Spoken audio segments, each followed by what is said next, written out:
It's grateful that you are tuning in as I bring my hands to my heart and say it sincerely. It's greatly, greatly appreciated that you listen and that you share, you subscribe, you like. I love it. For those of you that are viewing, not viewing, listening, driving, sitting, standing, however you consume this podcast, we appreciate it. I appreciate it. I got some books here that I plan to share, and why is mainly because I am always asking others what kind of books they're reading. So maybe this time around, I'll just share with you a few of the books I have read that are on the list. I mean, I've read a good amount of these and plan to read all of them as the time is right. As it says in my mind, it's time to read this book. And I was talking to a friend, he said, do you ever find that when you go back to some books that you've read in the past, it's perfect timing? And I always kind of thought about it, and maybe he said this as well because he knew it, that every time I seem to pick up a book, it's at the right time. It goes hand in hand with what I'm learning, what I'm seeing, what I'm thinking about. And it's very interesting, to say the least, just because these are more so books that are geared towards things. I mean, this one is The Ego Is Not Really You. David R. Hawkins, To Sales, the Greatest Salesman in the World, Part 2, the ending of the story. The ego is not the real you. Marcel Klein, I got his book here, Unlock Your Mind. Great book, Marcel.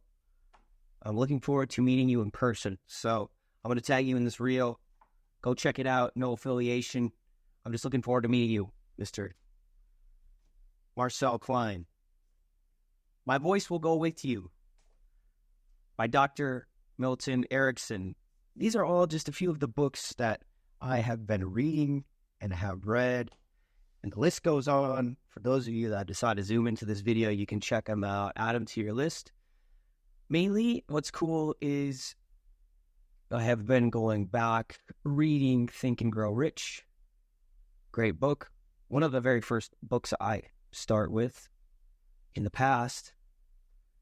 Now, with that being said, it was a great learning experience to go through the first couple of chapters of the book. And the biggest one that stood out to me was probably desire, just because that's where it all starts, a burning desire. And a few of the recent chapters that I was reading is attention to the details.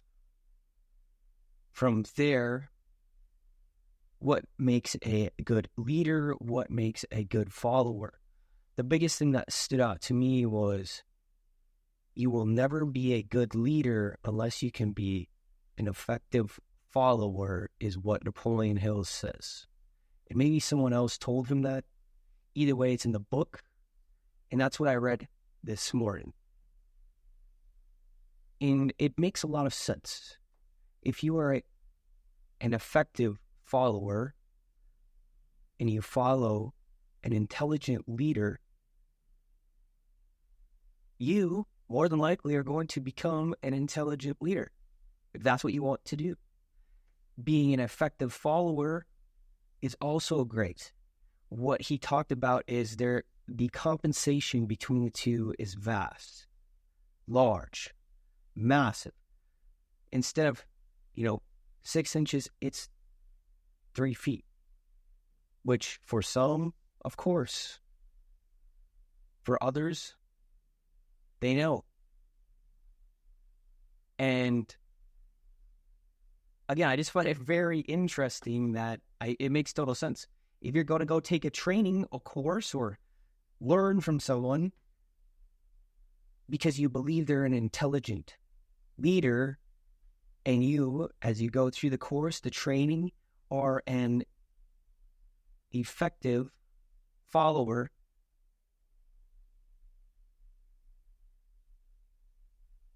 you then take those skills and become an intelligent leader, as if you were to talk about NLP, because I got some books about NLP over here that represent, or call it modeling.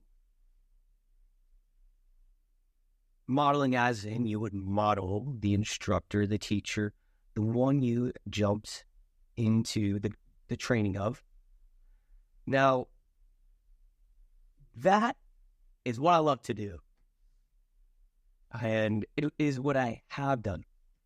And it's fun. So I would highly recommend it. And what's funny is this is the third time I'm reading this book. And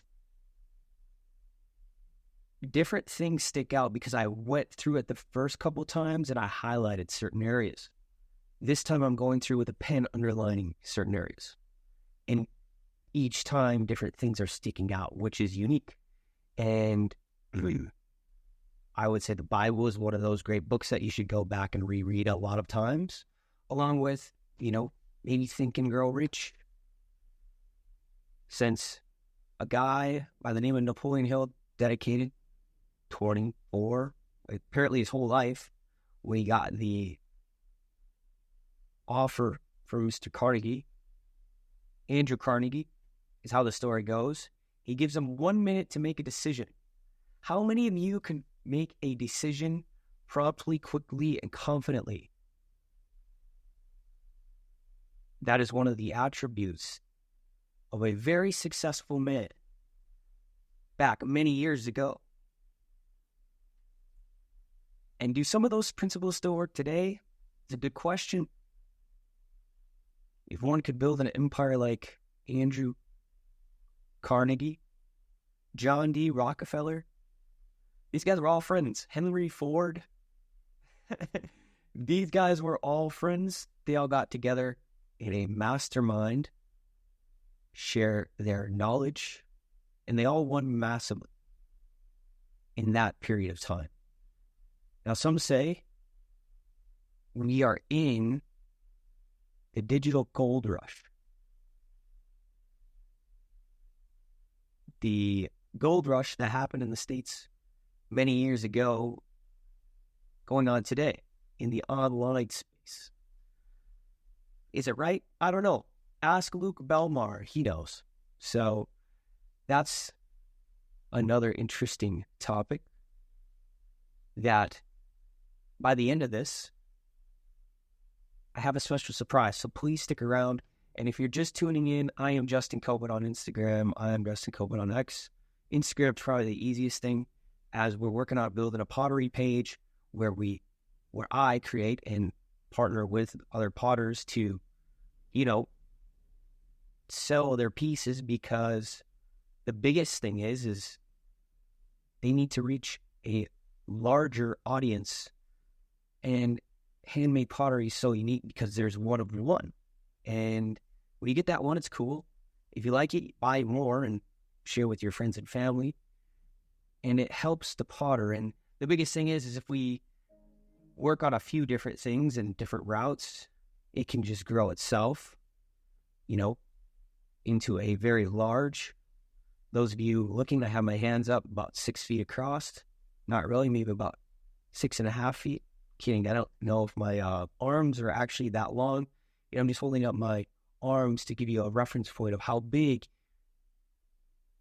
it would be to have a network of buyers for this pottery brand, because it does not only help out the company, it also helps out the potters that are making this stuff to help them fund their hobby, and allows you to put a beautiful vase or bowl or plate or some sort of ceramic in a place where you can see it, view it, put things in it, eat from it, share it as a gift, or however you prefer to do.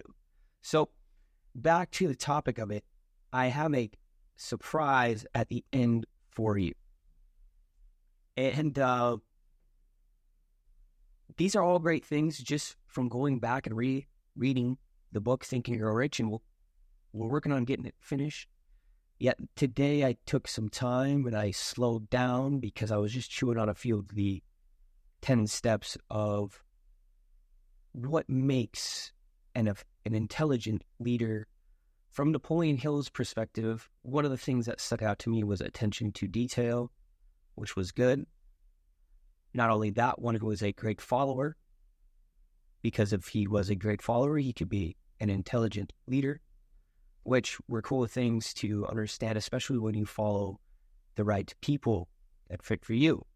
So it's a pleasure for you to tune in to the show, share it, view some of the stuff on IG. Greatly appreciate it. Back to what it is that we are speaking about. And what's funny is how many of you guys can sit in silence and not say a single word and be in control of your own thoughts that you think in this silence? Many of you are probably thinking like that's completely easy to do. Others are like, yeah, I do that all the time. Yet, the thing is their definition of silence is wake up and crank the radio, blast on the TV, have some sort of background noise with words to mask one's own thoughts. And why I bring this up is, if you are most suggestible, for the principle of auto-suggestion, which Napoleon Hill also talks about in this book, helps one create and get what their burning desire is.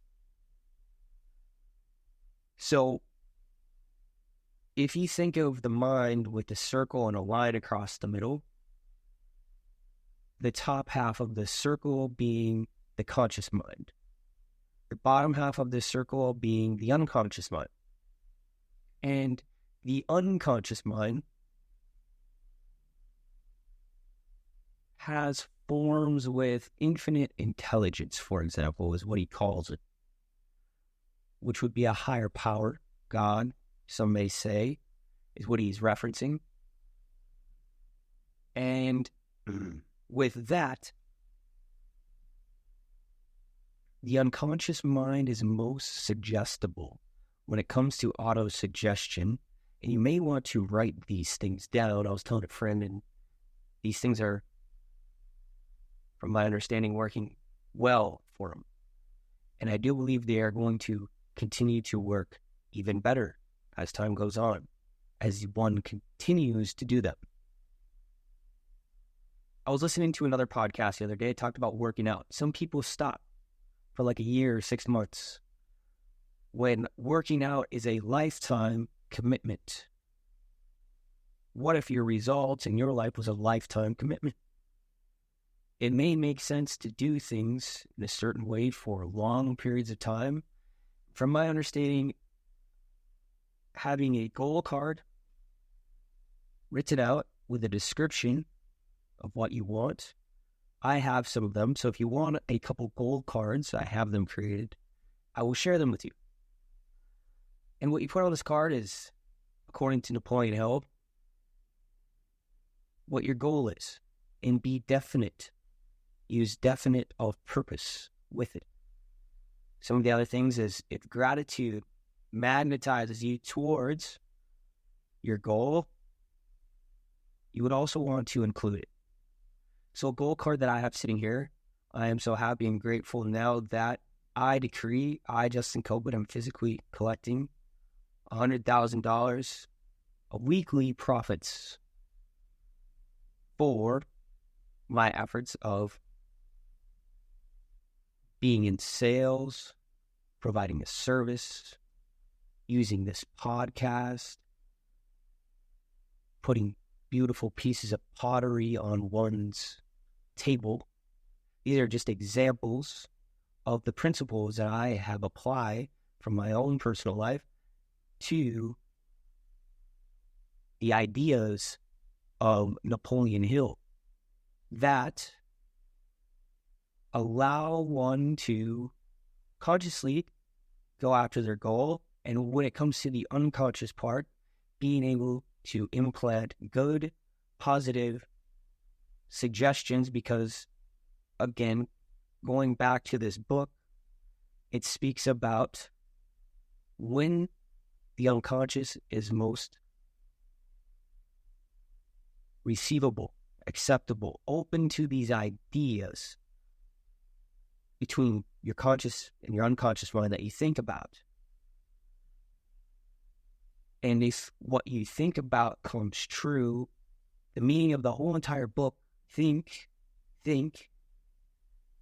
and grow rich, apply to this idea that are in these principles and concepts of the book to think and physically then receive what one is after.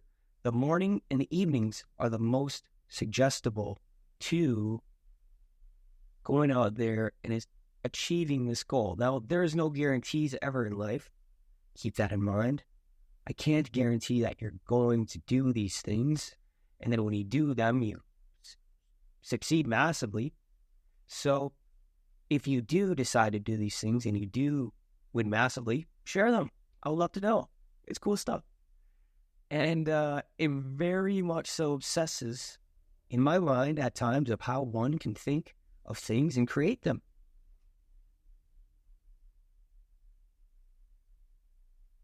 Including a few other principles that we will continue on when I finish them. Applied knowledge is one of them. Mapping out your knowledge, organized planning, applied knowledge. Those are the most recent chapters. And going back to the radio, if you constantly wake up and you start blasting those things, and these things that you're blasting are right away in the morning or right before you go to bed at night, you're playing music that's suggesting not good things, or you're listening to the news where everything is so not positive if you tune into it, or go on social media, which some say creates anxiety by checking the dopamine of those notifications. You can be in control of the things that you consciously think about. It's very obvious. I understand I went pretty deep and diverse into some of these concepts, yet at the same time, if one does not fully understand it, one cannot speak about it confidently and share it with you. And it's why I have this podcast, so those that do not study these things can understand it in a condensed version that consciously makes sense. And if you have to re-listen to this many times, do so. Because again, it's how can I pretty much help you understand, more so than anything, the things I'm studying, proving the point of if one can teach it, one understands it, to progress in the field of my studies. And like I say, I have a wonderful gift for you guys at the end. So please stay tuned.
There we go. 60 seconds of silence. Thank you. Now, for those of you who prefer to go back and re-listen to these episodes if you want, and it was worth your while for you to leave a 5-star review. Now, I would appreciate it if you believe truly that this was worth your time. And again, thank you for all of the messages. And if you have not, check out some of the pottery. And I will catch you on the next one. I hope you enjoy that 60 seconds of silence. Next time, go for 2 minutes. And from there, if I can help you in any other way, please let me know. All right? We'll catch you on the next one. Peace.